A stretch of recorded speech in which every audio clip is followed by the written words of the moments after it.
Art for well-beings. That's beings with an S. It's plural. A show to end all shows.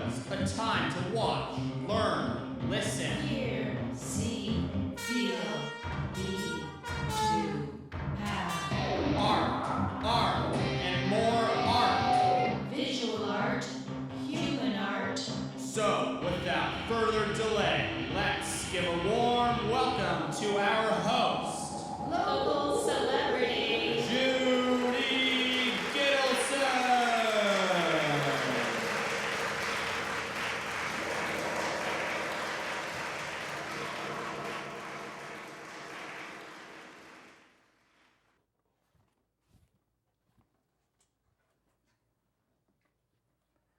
And welcome to episode number 10, all about water. Welcome to Art for Wellbeing's All About Water. And we're so happy to have you here today. And this is an extra special show. And by extra special, I mean not only me, who you're happy to be with, my co-host, Michael Buteau. Welcome, Michael. Thank you. Pleasure's all mine. Nice to have you here. And more importantly, not more importantly, I take that back, very importantly, my mother. Artist Shirley Gitelson hails from Portland, Oregon, Mexico, Cannon Beach. Welcome, Mom. Thank you. Nice to have you here. Thank you.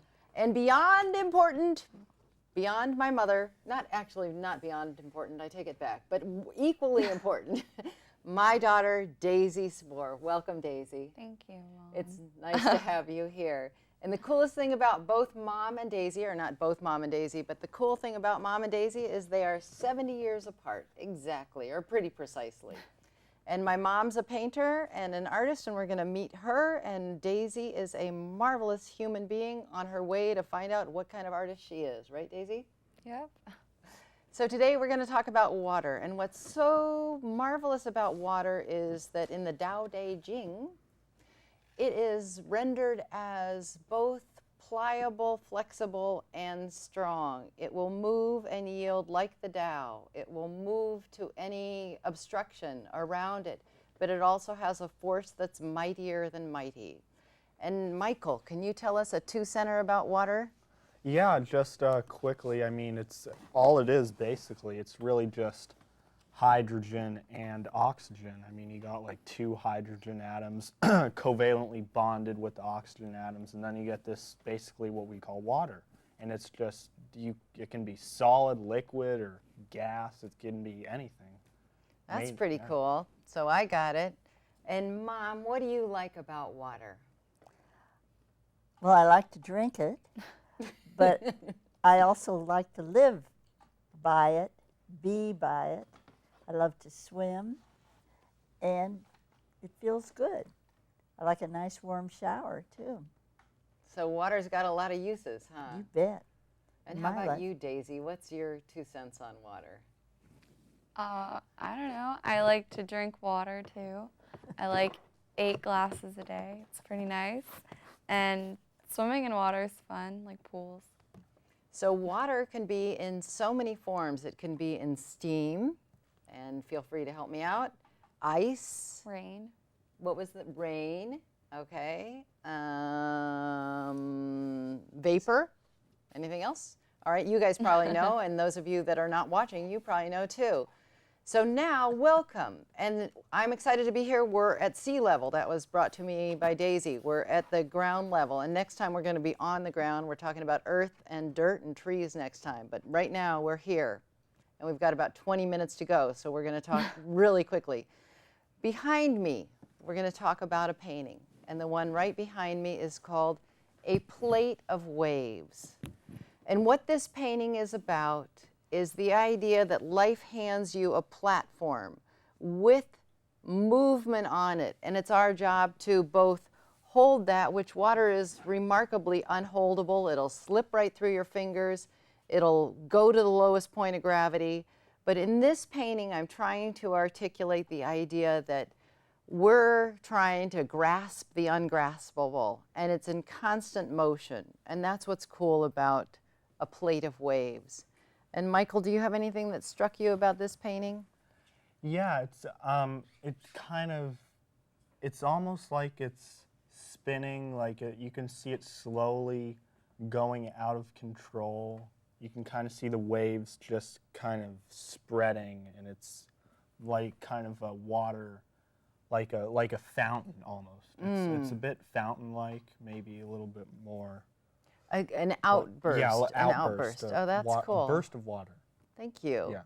And one thing I like about it, in this corner, there's a little wave, a very small wave that's transparent. And the idea that water in itself is transparent. And when it's contained, it has like a light blue cast in ice, or almost like that color of glass.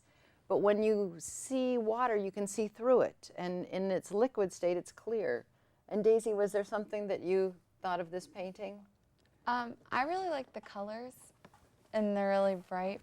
Water's not actually that color, but or like the sky part is, but And the plate is. Water really somehow pretty. the reflection of the sky? Like, isn't there something about that? Okay, facts we don't know. Let's keep going. And Mom, did you have something that you thought about? Yes, I felt it was almost atmospheric. Ah, That the colored part just sort of sits on air instead of a more solid thing of water. It's just all there, kind of cool. floating almost skywise. And in atmospheric, there was something that you were talking about, Daisy, that I thought of when we were talking about the colors and the clarity of colors, which I can't remember, but we'll get back to it. And the one right behind Daisy is called opening, and open water. And there's an object in there that looks like a nectarine to me, and the idea that it's almost cracking open, and that these this water is more undulous. Huh? How do you like that big word? And reflective too. There's a little pod in there that kind of has a reflective quality. And the idea that water moves in itself, and if we could look at it on a very microscoped level, on a larger scale, we might see it moving in itself like that, but a slow movement. Do you see what I'm talking about in that one, Michael, or do you have Yeah. any thoughts about this painting? Yeah, you can see how it's more like not as so much outburst, as more of a slowly kind of flow. It's, you can see the flowing is kind of just contained and with More the contained. tangerine-like shape. And Mom, did you see anything in that one? Now, which one are we talking about? The small one, right The behind smaller Daisy. one. Yeah. Yeah, well, those are almost like clam shells Ah, too. The nectarine, or the one next to it. Just the various pieces are almost like clam shells, and they're related to water too. They come from there yeah. in And part, or one have thing, to be there part-time anyway. everything in the world needs water. Isn't that amazing? Okay, and Daisy, did you have something quick to say about that one? That one. Yeah, no, I see it. I don't know. It's pretty, and it's interesting because it's kind of like different windows into the painting. Oh, that's cool. And water's pretty clear, too. So now we're going to go to a paint and response where I work with open paints. An open or a slow-drying acrylic. And this is open painting water. And hello, and I'm Judy Gitelson, your host, and welcome to today's Paint and Response. And I'm going to be working with open paints. And open paints are a new formulation of acrylic, and they are fantastic slow-drying acrylics. They're great for making paintings of water. That's what we're going to do today. Water, water, everywhere water. The technique that I'm going to work on today is doing an underpainting or a painting with the open paints, and then doing a sealer of sorts. It's a porous sealer. So I'm going to do a sealer of the open paints with soft gel gloss, and then I'm going to come back and paint on top of them. So the point of this is that the open are so slow drying and so great for blending and glazing that I will put this layer in between two applications so that they won't turn to brown. All right, watch, look, and listen. And I'm going to be working with this painter, who's William Frederick Reitzel, a great California, And also, just as a sort of reminder, Picasso, one of my favorite paintings by Picasso, and in real life it's about that big too. So here we go with some open paints. And I'm just going to be considering the right tail painting right to left.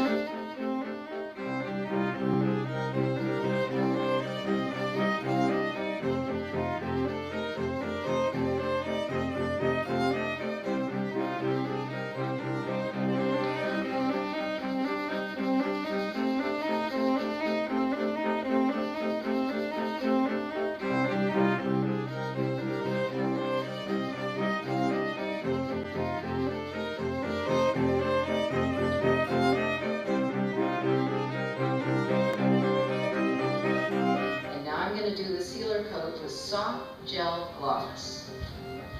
And this is going to allow me to do some layering. I'm going to put a lot of beautiful colors on top that are lighter.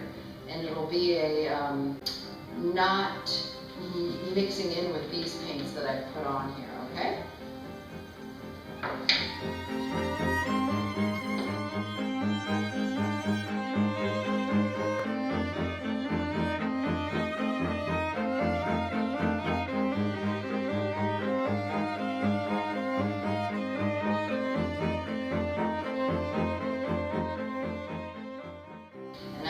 Soft gel gloss sealer coat dry. So now I can go back and I'm going to work with a whole array of really bright open paint colors. And what my work here is going to be is to do a lot of blending on top of a layer of open paints that is dry already. So I'm going to start blending right on top of that.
And we're back. And what's really great about the opening painting and open paints is that you can work with them blending, glazing, and plein air. If you're doing plein air painting, they will lend themselves very well to plein air painting. So we're going to talk a little bit more about a painting. And Mom, maybe I'll start with the painting right behind you. This is called Turning Water. And turning water, what I was thinking about, water is a flexible substance. It can move any number of ways. It can turn in a spiral. And what's interesting that I didn't do too much research about, never do I do too much research about anything, is that north of the equator, it goes down the drain counterclockwise. Got it?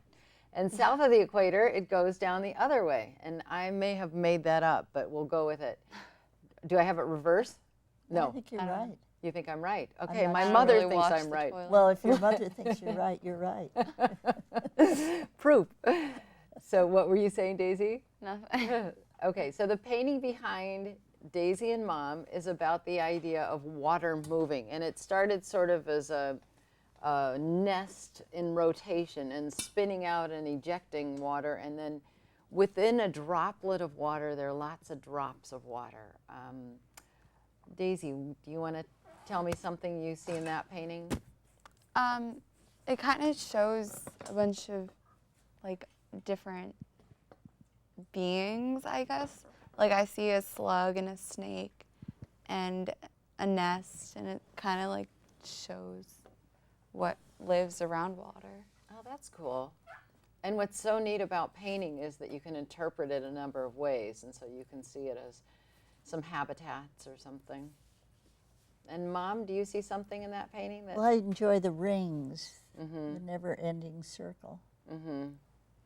And maybe something that is in there is that water's kind of always moving, that I don't think it ever stays still, you know. It's like either a sea is moving or there's action in water. And water is really, holy water is religious, and in Judaism they do that mikvah before you get married, and you have to go in rushing water to sort of transition into the marriage. Moving water. What's that? Moving water. Moving water, yeah, it has to be moving. Not too. rushing, but moving. And Michael, go ahead.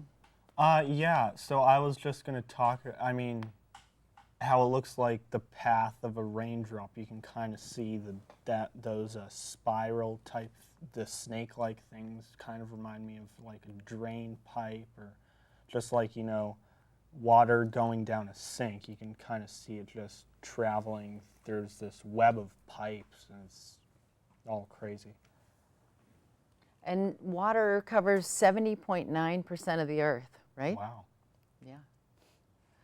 And so also the thing that I think is neat about all of these paintings are that the water can form its way into a path. It can create a path that goes with gravity, or it can be a droplet, or it can be an undulating movement, or it can be a wave. So there are lots of different ways that we can view water, and there are lakes and rivers and streams and bodies of waters and an ocean, waves. And so water takes so many forms in our life, and we're all dependent on it and dependent upon it.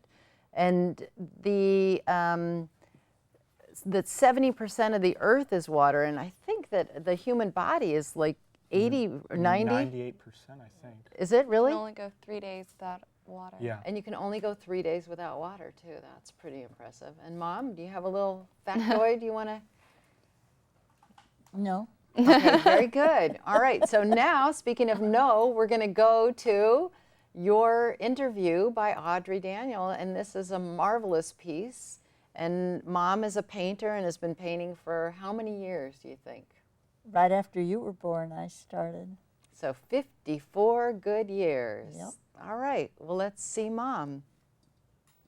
I'm Shirley Gitelson.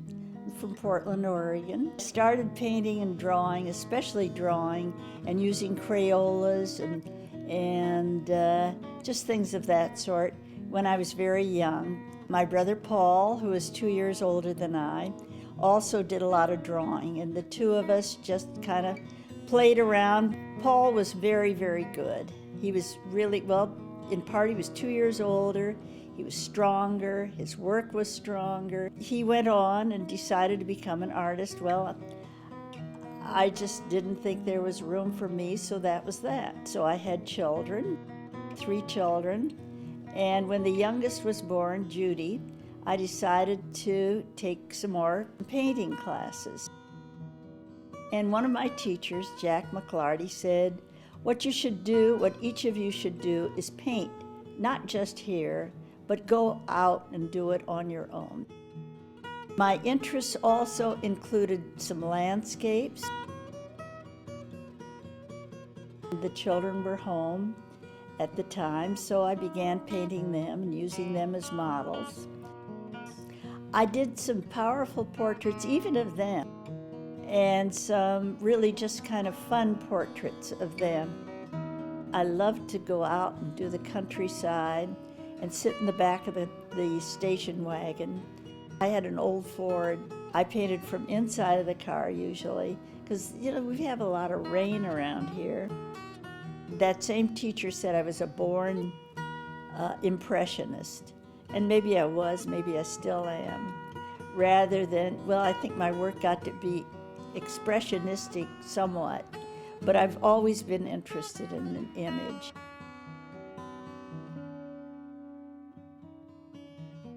One of the earliest ones was around I think it was 61 or 62, and I'm not exactly sure. And it's called Painting the Broadway Bridge. And I could see the roof. There was a red tile roof on the train depot, on the old train depot, which is still in use. And this partly red lead bridge, partly painted with a gray. One of the reasons I started with the single flowers was it really just hadn't occurred to me. But Richard Kosterlitz came over one day with a poppy and a purple flower, and I forget what the other flower was. And he said, "Here, paint this, Shirley." And I did. It's like the long distance landscapes in a way, the fields of color. Sometimes they're made up, sometimes they're there. I think I intensified whatever I saw. I think I've intensified all along. Flowers, colors are strong in me. They become pieces of my expression.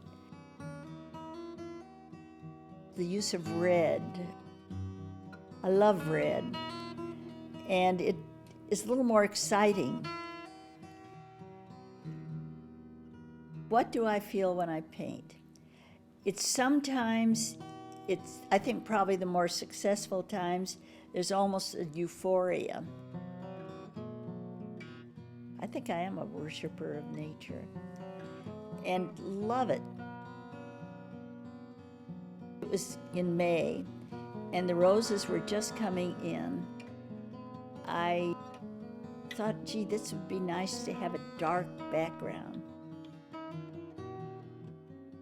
I put in this dark background, and from that, I did, 15, 20, probably 20 paintings of roses. It was almost like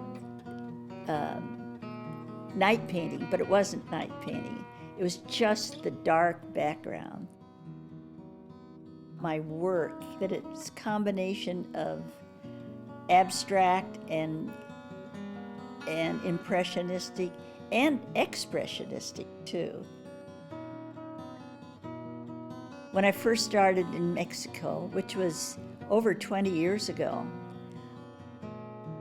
my color palette does change where I am. This last year, I used a lot of yellow, and in part because I hadn't used yellow before. And I started using yellow, and I've got this red rooster. It's a ceramic rooster. And I began painting that just as I was thinking, well, Picasso had a violin or something that he found someplace, or junk that he'd put in there. Why not this rooster? And that was fantastic. And what an honor to have a mother who took your career and made it into a career. And 2 years ago, you made this book of your artwork, and you were consistent and produced. And you just kept going, and it's really nice to see the body of your work, and that was a marvelous piece. So thank you, and thanks for being here. And we're going to now go to a film that Michael and I did, and it's on today's theme, and it's one of my favorite towns in this country. Mine too. Yours too. And how about you, Daisy? Is it your favorite town too? Yeah. And No, it's not my favorite, but No. I like it a lot. And here we are. Go ahead.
And thanks for being with us and seeing all those forms of water, and come back next time and we'll teach you about dirt.